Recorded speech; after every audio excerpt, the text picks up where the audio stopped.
Good morning, everyone, and welcome to what we hope will be a thought-provoking session today. We really appreciate you taking the time to be with us, but we are also unapologetic in how important we believe that what we're discussing today is for all of us in marketing. One of the very evident shifts in marketing in the last 18 months has been the importance that brands and businesses increasingly place on being truly inclusive in their behavior and what that means for comms planning. At Kinetic, we have long believed in the importance and the value of public marketing that not only is out of home uniquely universal in its reach, but in a world where what you say and how you say it to build trust and credibility is paramount. Doing that through truly inclusive platforms and messaging really matters. So today we wanted to share the findings of a research project we recently commissioned to better understand the value of diverse and inclusive messaging and what this potentially means for brand behavior. So Nicole Lonsdale, our Chief Client Officer, Lynn Jarrett, Head of Insight at our international team, Geosophy, and our UK Head of Insight, Jenny Roper, will share the thinking and the findings that sit behind and that have emerged from this project. But I'm also delighted that today we have been joined by two people with a very important perspective on the subject that aren't necessarily just coming from a purely out-of-home background. Firstly, we have Shelina Janmohamed, who is the Vice President of Islamic Marketing at Ogilvy, who's going to demonstrate the business case for inclusive marketing and share thoughts on how to get it right when trying to reach diverse audiences. Shelina is a recognised expert in inclusive marketing and brings a unique perspective, I think, as an author, blogger, and also one of the UK's top 100 most influential Muslim women. But more importantly, she is super smart and engaging and has a unique ability to enable audiences to understand why what we are discussing today really does matter. And we're also going to hear from Chris Ladd, who's Head of Media at Nationwide, about how they, as a building society, do more than simply preach about the importance of inclusivity. They make it a key tenet of their media planning on an ongoing basis. Chris is an incredibly experienced marketeer and alongside his team really believes in and is very passionate about the value of getting this right. Through the session today, there will be the opportunity to pose questions to our speakers through the Q&A function, which we will follow up in the next couple of days as quickly as we can. But let's crack on. And firstly, I'd like to welcome Shelina. I'm really looking forward to what she has to share with us today. Hi, I'm Shelina Janmohamed and I'm the Vice President of Islamic Marketing at Ogilvy. Thanks for joining me, and I'm pretty excited to be kicking off this discussion about inclusive marketing and the way that we can better relate to our audiences. So let's have a think about how we go about this conversation and how we actually make a meaningful difference.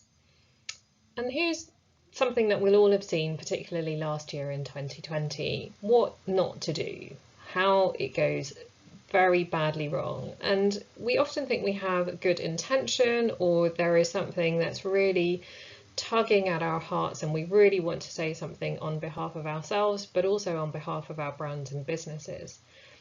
But jumping on a bandwagon, posting something that feels to the audiences as superficial is not going to help us. And we've all seen where it goes terribly wrong, and the awful campaigns that can go out and the reaction, the very visceral reaction that audiences can have, and the way that hangs over our brands. And again, like the black squares on Instagram, these are just not speaking meaningfully to our audiences in a way that starts to change the conversation that we want to have and starts to also change the commercial dynamic. We've all been there, right? That kind of, oh God, thank goodness there for the grace of God, that wasn't us. But that's not something, if we escape from that, that is anything to be proud of. What we need to be thinking about is how to get it right. But this is where we're going wrong. And we know the things that don't work, and yet somehow we still fall into them. And in agencies and businesses and brands, we're all in the same boat together. So we know it doesn't work. We know that having homogeneous teams is simply not going to put us on the right footing for the kind of inclusivity and the kind of meaningful exchange we want with all of our audiences. With the black squares on Instagram, we often see there is a kind of requirement that we feel to say something, but that just becomes lip service if behind the scenes there isn't any meaningful change or anything to back it up. And we see that from consumers who will respond to brands that make a statement and then show out that actually in the way that a business works there isn't authenticity. Let's not jump on the bandwagon. We know that's not a good look for anybody. And the same old, it hasn't worked before. Why are we expecting it to keep working again? We do need to do things differently. And perhaps the biggest culprit is the afterthought. We ought to have included something in this campaign and this idea and this proposition, and we try and fix it at the very end. And actually that's almost worse than not doing it at all. So why should we be doing things? Why should we be talking about inclusive planning? Why are we wanting to do things in different ways? And some of these are very obvious, but it is important for us to think about what difference they make and why we are compelled to do them. So there is the argument from conscience. So I'm going to talk about the 3 C's of why we want to do it. The argument from conscience: we want the world to be a better place. While we enjoy our jobs, we want to do things in a professional way, we want to have great success, we also feel like we want to use the position and the storytelling power we have to make a difference to the world.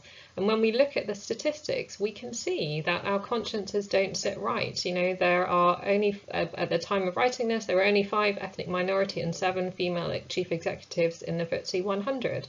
We know that social mobility has been woefully stagnant for coming up for almost a decade.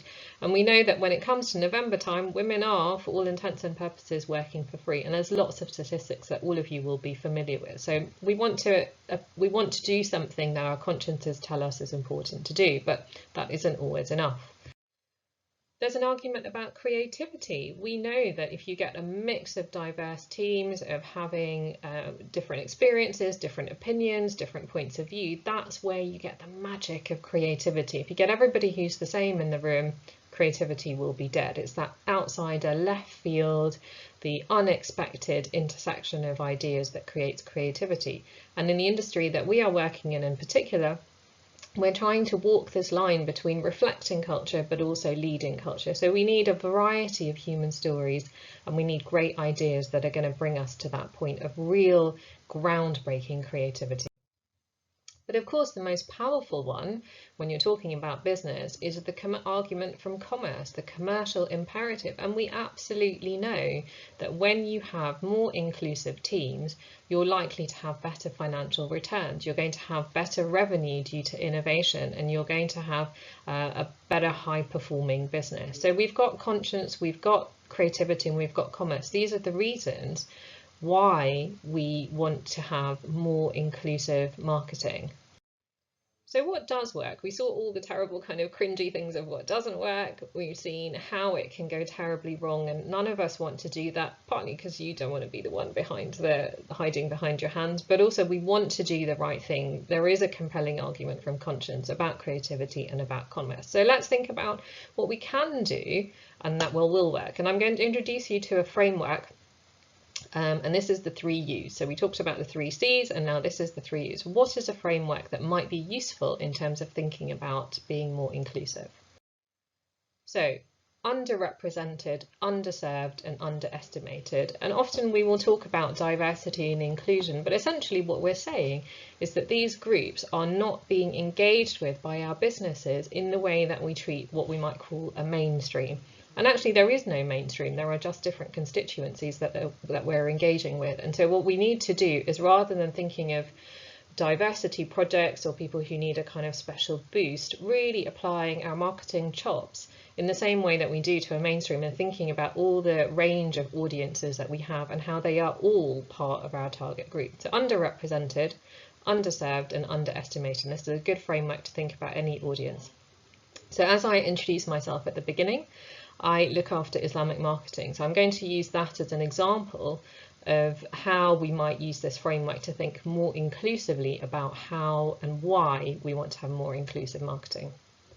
So this is the case of Muslim audiences, and here are some statistics. And actually, one of the first lessons that you might come across when we're thinking about these audiences is actually it's very difficult to get data and insights on these audiences, even to sample them.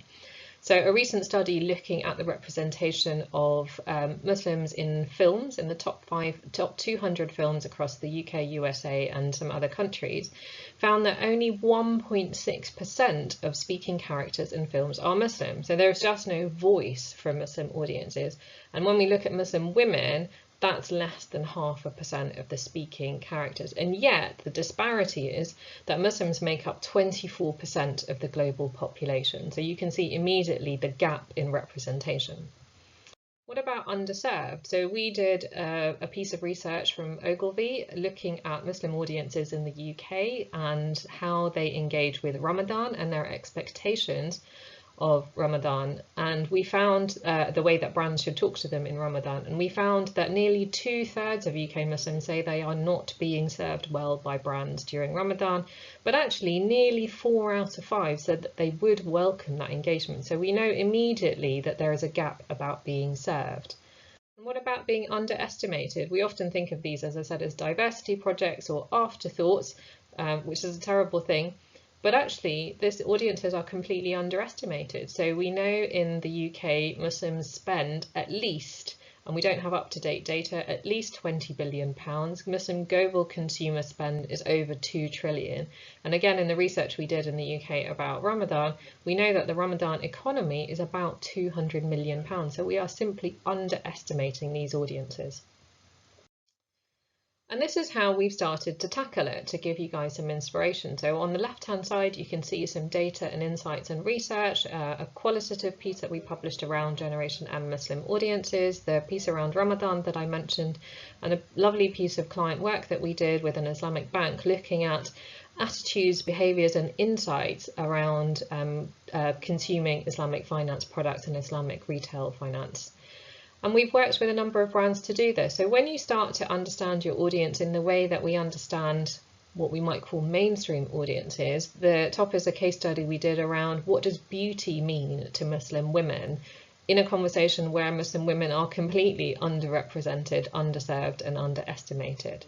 And another piece of work we did with ASOS about how you talk about fashion and the kind of products, services and communications that you put around Muslim women. Again, Muslim women and fashion, a very grassroots movement that the mainstream has completely overlooked.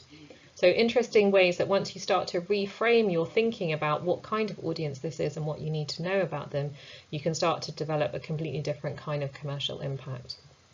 So let's go back to our framework. If we're thinking about underrepresented audiences, the questions are, who is this audience? Now, really, who are they? We're all clever, smart, creative, insightful people, but too often we walk into our jobs, sit at our desks. I would have said walk into the office a few years ago, and we forget all of that and just somehow revert to stereotype or become frightened of talking about these audiences. Where are these audiences? What insights do we have about them? When it comes to being underserved, what is it that they really want and need? Where is the blind spot that we have? And how does that get integrated into overall business planning rather than being just something that you bolt on at the end if you have some cash left over at the end of the month? And in terms of being underestimated, what is that growth opportunity? How can you engage meaningfully with the audience? And what is the right way to engage and communicate with them? That can be all summarised into a nice little 2-plank thought. So this is how I think about moving from the very beginning of the presentation, where we just stick something out on social media because we feel like it's an important thing to do, but has absolutely no impact on our businesses and the way that we approach our opportunities, and also has no impact, or worse, has a negative meaning for our audiences. Rather than making them feel included, it makes them feel second class. And so I think about it in these 2 ways, and this is the thought I'll leave you with. Inclusive planning, thinking about our underrepresented, underserved and underestimated audiences, is about business growth. How do we help our businesses grow? But it's also about meaningful inclusivity. How can we make sure that our teams within the business, but primarily our audiences, actually feel like they are part of our business engagement and are included in an absolutely meaningful way. Thank you for listening. Hopefully those frameworks will help you rethink how you approach a more inclusive world, learning from both our thought leadership as well as our commercial experience. Over to you guys. Thank you, Shelina. What you've demonstrated so clearly is that inclusive marketing is not just the right thing to do. There are valid business reasons as to why brands need to start thinking more about who they're trying to reach when planning and activating campaigns, both in terms of the creative message itself, but also the media placement. And in this next part of the webinar, we'll be looking at out-of-home's role in real-world planning and taking you through the findings of a research project that we've undertaken with Global, JCDecaux, Clear Channel and Brand Advance on the impact of inclusive advertising on public media, in this case out-of-home, versus private media, social, and the effect on brand preference, but also purchase intent. And out-of-home as a channel reaches over 96% of UK adults each week. And this makes out-of-home the most universal channel, reaching everyone regardless of their ethnicity, their religion, gender, sexual orientation, age or socio-economic group. It delivers what we call real-world reach. Out-of-home inventory is part of the fabric of everyday life. It exists at the heart of communities. Out-of-home is public, it's trusted, it's universal, and it can be consumed when anyone is outdoors, whatever activity they're doing. So whether they're commuting or travelling, shopping or socialising. And as well as delivering real-world reach, out-of-home is particularly effective at reaching different ethnicities. In fact, out-of-home over-indexes against a number of ethnic groups and delivers high reach of them. And this is across all out-of-home environments, not just roadside, so it includes transport and retail too. And using a combination of data via our Journeys platform, which includes route, ONS and census data, we can identify hotspot geographical areas to effectively reach these audiences, either tailoring placement or messaging accordingly. And the 2021 census data will be more granular and available in Journeys by the middle of 2022, which will allow more effective targeting of other diverse groups too. And because out-of-home is public, ubiquitous and delivers universal reach, for brands that have inclusivity as part of their comms and audience strategy, it's an important consideration on all plans. And out-of-home offers advertisers three core benefits that many other channels simply can't offer in the same way. The ability to unite people at a community or national level in public, to educate, to normalise, but most importantly, build empathy. It delivers high cost-effective reach of 18 to 34s who value and embrace difference, whether that's cultures or lifestyles. And lastly, the ability to celebrate cultural moments, whether that's religious events or holidays. And real-world reach enables brands to connect with people during their everyday lives in a more meaningful way. Out-of-home becomes a platform to help communicate and understand each other's differences. It can help to educate and build empathy amongst audiences, unite them.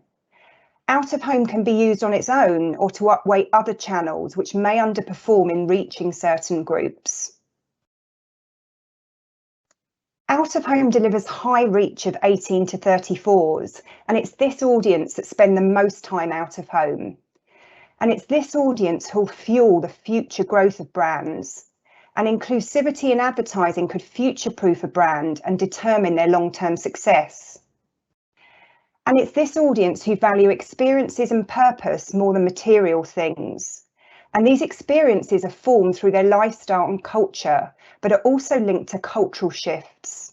They've been actively involved in recent movements such as Me Too, anti-Trump protests, Black Lives Matter protests, and more recently the Sarah Everard vigil. And it's this audience who want to see themselves represented in all walks of life, and brands must embrace this cultural transformation. And to tap into this highly desirable audience, they need to reflect their values, their communities, and their purpose. And Out of Home offers brands a way of doing this in a public and trusted way, so it's delivered more authentically. And Out of Home can also be a way of celebrating cultural moments in public, such as key events or religious holidays, either on a national or a local community level. So whether that's being part of Pride Weekend, or for brands like Maltesers, who celebrated World Braille Day using 6 sheets, which included several special builds, delivering their authentic and consistent D&I messaging, but using Out of Home. But tapping into cultural moments can importantly fuel growth and those much needed sales by tapping into the huge spending power of many diverse groups. And these opportunities exist to create deeper connections and drive growth, providing it's done in a meaningful way.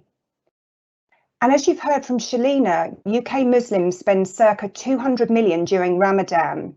And recent research has shown that 73% of UK Muslims, which is a population of 4 million, would be interested if brands stocked products for this religious festival.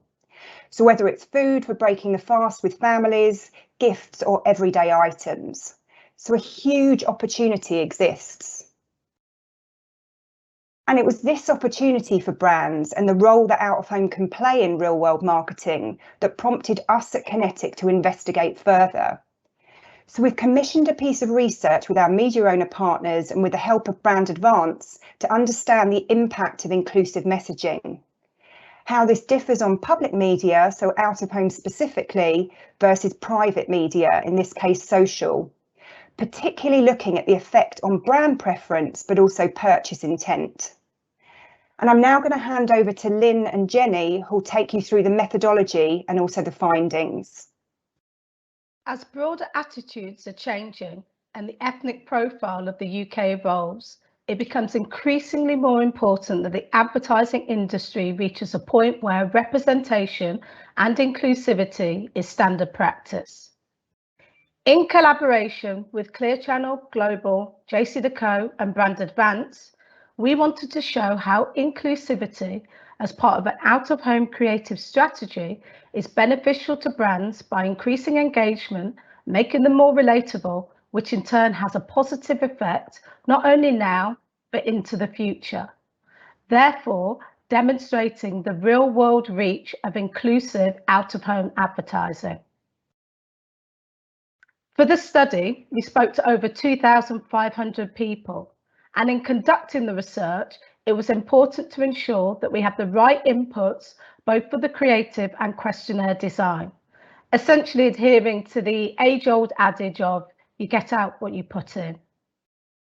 In designing the creatives, we wanted to demonstrate how moving away from a default style of advertising in out of home can boost brand equity, affinity, consideration and purchasing, even more than when that same creative is presented on social media.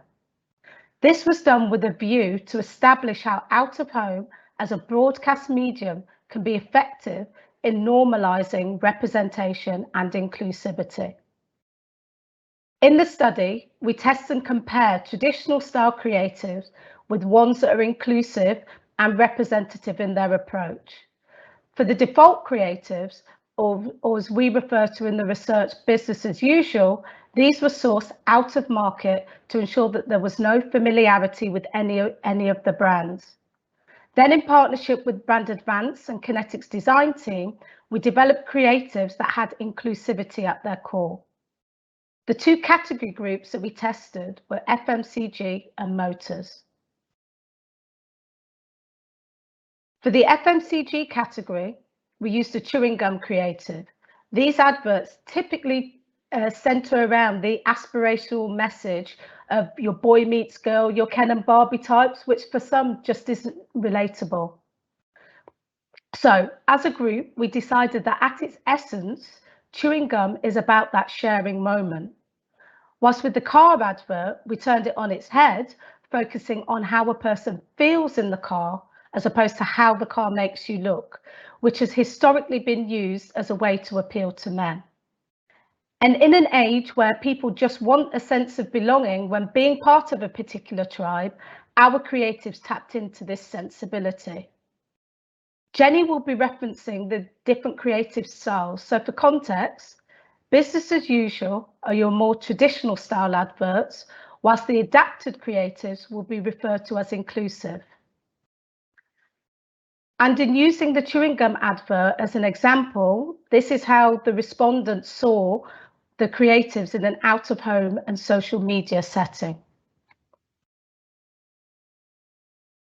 Now, when constructing the questionnaire, the default could easily have been to focus solely on how a person identifies physically, such as their sex and ethnicity. However, considerations must be given to understanding the drivers of a person, and in doing so, evaluating their attitudes.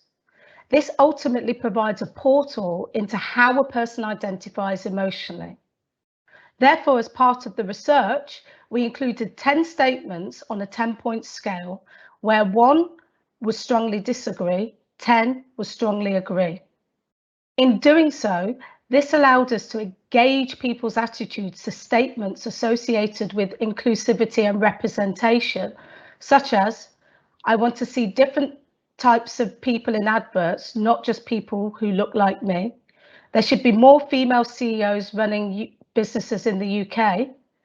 The UK is moving in the right direction in terms of equality. I support the Pride and the LGBT+ community. Our research found that it's not enough to just understand how a person identifies physically, but knowing how a person identifies emotionally provided us with an additional and valuable layer of insight and understanding, which helped put the research results into context. I'll now pass you over to Jenny, who will talk you through the findings. Thank you, and I am really excited to share with you some of the research findings from our real-world research study. The study addresses the impact of inclusive marketing in the public and private sphere, and there are 3 areas that I will focus on today. Audience, specifically key differences between different age groups. Attitude, and how this differs in relation to the narrative of inclusivity, and the outcomes that purpose-driven public messaging can unite people and normalise differences. In understanding the dynamics of audience, attitude and outcome, I will demonstrate how to effectively utilise purpose-driven messaging in the public domain to drive purchase intent for your brand. So let's start with audience and attitude. Our real-world research demonstrates that younger audiences are very empathetic towards inclusive issues. On a 10-point agreement scale, around half of 18 to 34-year-olds gave a strongly agree score of 9 or 10 when it came to supporting various inclusive movements. And this compares to around a third of 35 to 54-year-olds and a fifth of over 55-year-olds. Whilst 18 to 34s have a higher proportion of Black and gay people, it wasn't only Black people supporting Black Lives Matters and only gay people supporting Pride. Instead, people from diverse backgrounds were more likely to support many inclusive causes, whether they directly self-identified with them or not. When someone is empathetic towards one movement, they are empathetic towards the principle of inclusivity and diversity. And our research demonstrates that those that live in large towns and cities are also very empathetic towards inclusivity. City centres are a great way to reach people who are empathetic towards inclusivity. But what about the older audience? Well, around 10% of 35 to 54-year-olds and 20% of over 55-year-olds gave a 1 or 2 disagreement score on the same 10-point scale, demonstrating that a 35+ audience is apathetic rather than anti-inclusive issues. And just as attitudes towards inclusivity are affected by age, our research demonstrates that different age groups react differently to inclusive messaging. Where brands communicate their inclusive messaging matters for younger audiences who are more passionate about the topic. When 18 to 34s saw an inclusive message on an out-of-home site, around a third strongly agreed that the brand advertised was inclusive, authentic, of high quality, trustworthy, had longevity, was market leading and distinctive. And when the same inclusive creative was shown on social media, only a quarter of 18 to 34s felt that the brand advertised had these positive brand attributes. The social media brand metric scores were on a par to those who saw a business as usual creative. When you say something publicly about your brand purpose, this unites a younger audience. They empathise with the creative message, and this drives positive brand metrics. For an over 35 audience, showing the inclusive creative on a public or private medium did not make a significant difference to the brand metric scores. Now, where we do see a statistically significant difference is between the business as usual creative and the inclusive creative. What you say rather than where you say it matters more for an older audience. What you say builds empathy for audiences who are apathetic towards an inclusive society. The research shows higher brand metric scores drive higher purchase intent. For 18 to 34s, the medium out of home drives higher purchase intent. Those who are more passionate about inclusivity appreciate the public and broadcast nature of an inclusive marketing message. For the 35 plus group, an inclusive message drives purchase intent, as this drives empathy for the cause. And there are stark increases in purchase intent when we compare a city living audience to those who live in more rural areas. Placing inclusive out-of-home messaging in large towns and cities has a huge impact on purchase intent. You're reaching the people who are passionate about the issue and appreciate the public nature of the message. The key takeouts from the research are that younger and city living audiences are very supportive of an inclusive and diverse society. Younger audiences are the future of our society and the future of your brand. They are more demographically diverse. And when someone is personally affected by one inclusive movement, they are more empathetic towards the principle of inclusivity and diversity. Out of home, through its public messaging, plays a key role in uniting these people. The more empathetic people are, the bigger the rewards for brands. Sharing real-world messaging through out-of-home marketing unites younger people. Older and rural audiences are apathetic. Showing them inclusive messaging does have a positive impact on brand metrics and purchase intent. It's just not as big an impact as with a younger and city living audience. Out of home plays a key role in normalising the real world. The more apathetic people are, the more important the creative message is in driving empathy around inclusivity. And what does this mean for real world planning? Well, first, real world planning is about getting some attitude. Audience planning should look at attitudes as well as demographics. It's not just about how you self-identify on the outside that matters, but how you feel on the inside that counts. And data plays a key role. Brands need to be brave enough to share inclusive messaging publicly. This research demonstrates there are few downsides to purpose-driven marketing.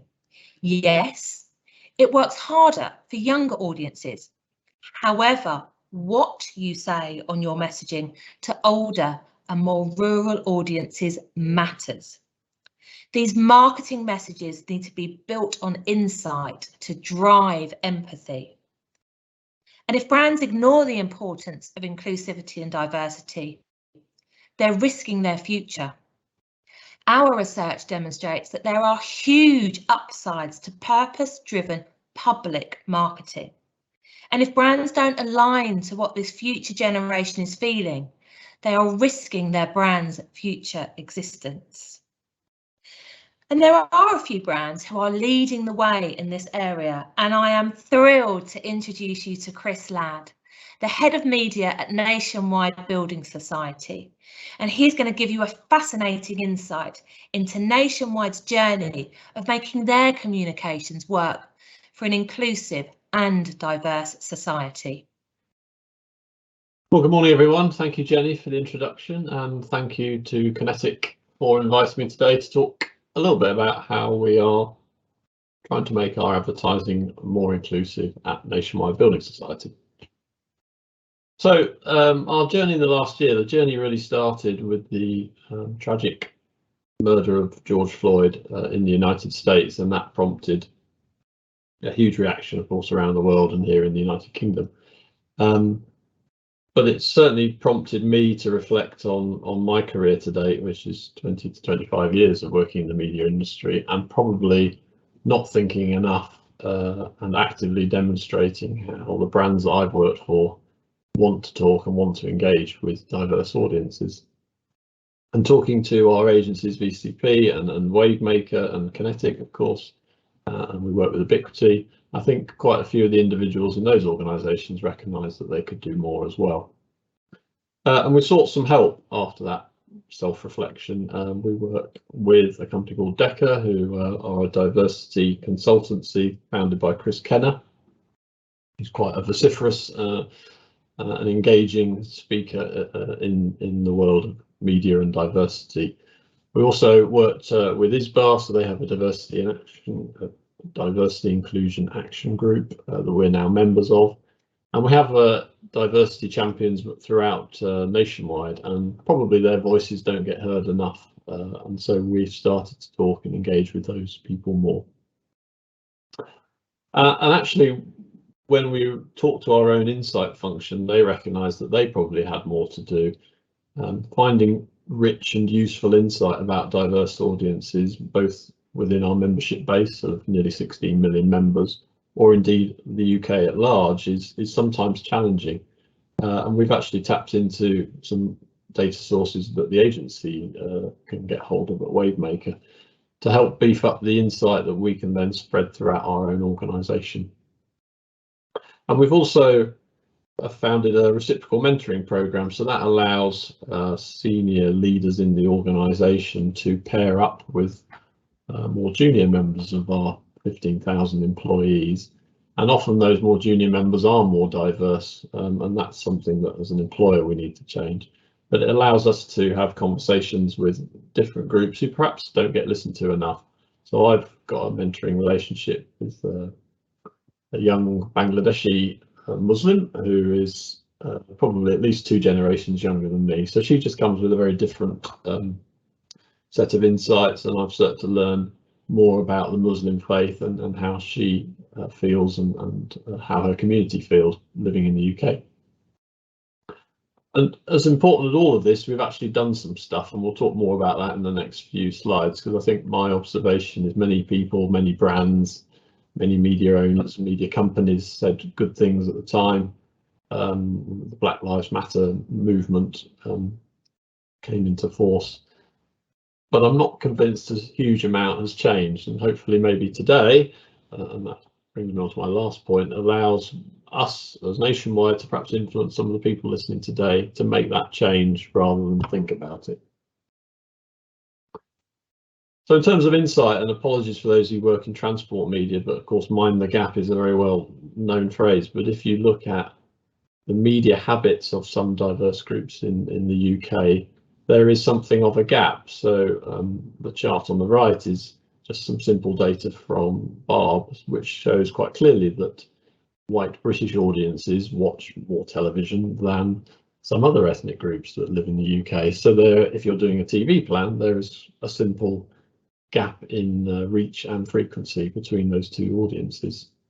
And that was a major point in our in our media plan. So we now report through Wavemakers' efforts. They can now report reach and frequency in any media plan against any particular audience that we want to, and therefore there are gaps, and then we start looking at media owners and media channels that can fill those gaps, and that's where out of home has one massive opportunity. Obviously the census data that's coming out from 2021 and will feed through into all the industry systems over the next few months will give a more informed and up-to-date makeup of the United Kingdom, and many of you probably took part in the All-In Industry census programme, which showed that the advertising industry needs to change because we're not representative of UK society. It comes with challenges, and data privacy makes it difficult sometimes to understand the true insight and makeup of particular audiences. But I think everyone should use that as a challenge. I worry some people might use that as an excuse. It'll take time, it'll take money, and therefore they get distracted by other priorities that they have. But good marketers should always understand their customers, and someone much more informed than me and Mark Ritson would say that. And therefore, even if we can't change the makeup of us as employers and brands in the very short term, there's no excuse for us not to really understand the people who buy our products and services and recognise that all of them are different and may not be the same as the marketing functions, the media agencies, the creative agencies that work on those brands. We've also taken some action, and this is really important, and we're very pleased with what we're doing in this space. So we're now making media investments, both with traditional UK media brands and some that are probably less well known. So Channel 4 have been a particularly vociferous inclusive media brand in the last year, and we've supported a couple of their initiatives, including this one where one of our employees was part of a TV ad that appeared on the 30th of October, which was their evening when they were celebrating Black History Month. And we've also started to invest in diverse media titles that I admit some of them I knew very little about until a year ago. But if in published media you're investing in the Times, the Telegraph, the Mail, you'll reach a certain type of audience, and actually by investing in some of these other publications, you'll mind that gap and close that gap. And actually, importantly, a lot of these groups want to see brands in the media that they want to consume. So, and there is a sixfold benefit to this. So the more we can invest with these publications, that brings a richer and more diverse media landscape for published media in the UK. And I think that's important for us as a society, that we have disparate set of voices commenting on the issues of the day. And we also want to talk the talk, not just walk the walk, and that was best represented by this one tweet which we received from someone on Twitter who took umbrage at the fact that we chose to have a black person represented in our advertising. And he suggested that the white pound should take their financial needs to other organisations. So we responded to that idiot, I would call him, and asked him to reach out to us, and we would actively close his accounts and he could go and take his business elsewhere. And this was something that really resonated, not just with consumers and with members, but also our own employee base, many of whom in the front line were receiving abuse and unhelpful comments in the pressurised situation that the pandemic has put us all in over the last 12 months. And we think possibly our actions here might have prompted quite a lot of the actions that the supermarkets took a few weeks later, where their staff were also getting abuse, often racist abuse. We thought this was an important statement. And bring it to out of home.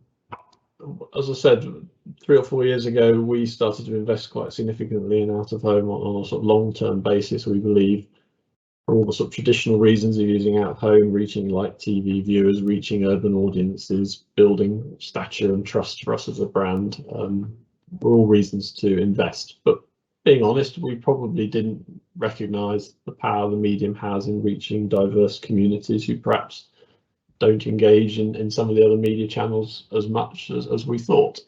And more latterly, with Wavemaker's help and Kinetic's help, we've started to tweak that to ensure that our outdoor messaging and communication is more embedded in those diverse communities, so that we have an ongoing dialogue and can speak to them. And on occasion, we do tactically use the medium to support diverse events and festivals that happen throughout the calendar year, and the creative work on the right is a message that we put out all along the Swindon Gay Pride March, prompted by the sort of passion and belief of one of the members of the advertising team who wanted to support that network, as we're the biggest employers in the town of Swindon. And that was really warmly received, not just by community within Nationwide, but also the community within Swindon. And lastly, we want to sort of lobby others for change, and so thank you to Kinetic for giving me the platform to have a bit of a rant about this today. But we've started to try and influence others so that more people make a change, because we and a few other brands are not going to change the UK advertising industry on our own. So I wrote an article for MediaTel back in November, which documented some of the things that I've talked to you about today. Talked to Group M, who spend more money than anybody else in UK media. Have dynamics in Nielsen, so they actually are now tracking some of those diverse publications that they never used to report which advertisers are using those. And we've worked with Barb and IAB and ISBAR, so we're trying to, with a few other brands, create some momentum, and we're having some successes, but we would like to see more people do more. So brings me on handily to my final slide, and I've pinched some creative work from an outdoor campaign that the army used to try and include and engage with more diverse audiences and increase the ethnicity within the army's recruitment policy. So the All-in census shows that as employers, we've got a huge amount to do to change the makeup of our industry. But whilst we wait for that change, if you're a client listening today, ask your agencies to look at the communications plans that you're signing off, and you'll probably find the reach and frequency, there will be imbalances between various different audiences. So ask them, how are they going to close that gap? And for agencies, change the plans and then tell the clients. And if the client disagrees, then challenge them to say, well, surely some of these groups are buying your products and services, so we should be talking to them. Media sales teams, I don't know how often they refresh their sales pitch, but I know of many brands who are very keen to invest and listen to media sales pitches that can reach diverse audiences. So I would encourage you to have a look at the data and shift the pitch of your presentations. And similarly to trade bodies and research companies, it is difficult sometimes to understand and reach these audiences, but that isn't an excuse, that should be a motivation to make the change. So I think today you've seen that younger urban audiences, and of course Outdoor delivers those audiences in bucket loads, expect brands to understand and show that they're inclusive. And I'm convinced that brands that demonstrate this will be commercially more successful, and there is a growing body of evidence that suggests that. But it also is just frankly the morally the right thing to do. I mean, Outdoor lives in all our communities, and I firmly believe that brands should grab the opportunity that Outdoor offers them to enhance their reach and frequency, close the gap of some more other media channels, and then also gives the potential for brands to engage with those communities during the year in events and festivals that they want to celebrate as part of a rich and engaging UK culture. Thank you very much, and I will hand back to Ali. Thank you, Chris. Look, I hope that, like me, you've all found this super interesting. I think what we have been sharing today matters. It matters because being viewed as inclusive in marketing matters, particularly to younger audiences, as we heard from Jenny, who are going to drive the future growth of brands, but not simply because it's the right thing to do, but as Shelina outlined, it's now a business imperative. Potentially we're leaving money on the table by not doing this properly.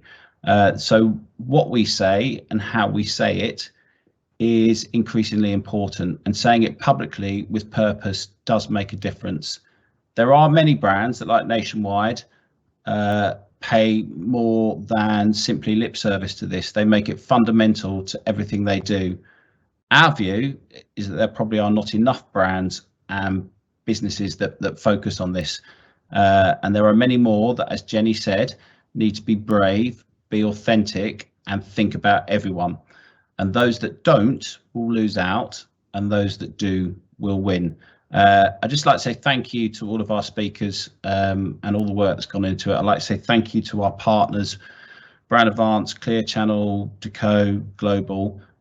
Thank you to you all for joining us. We will respond to any questions and we look forward to carrying on the conversation. And thank you very much for taking the time to be with us today.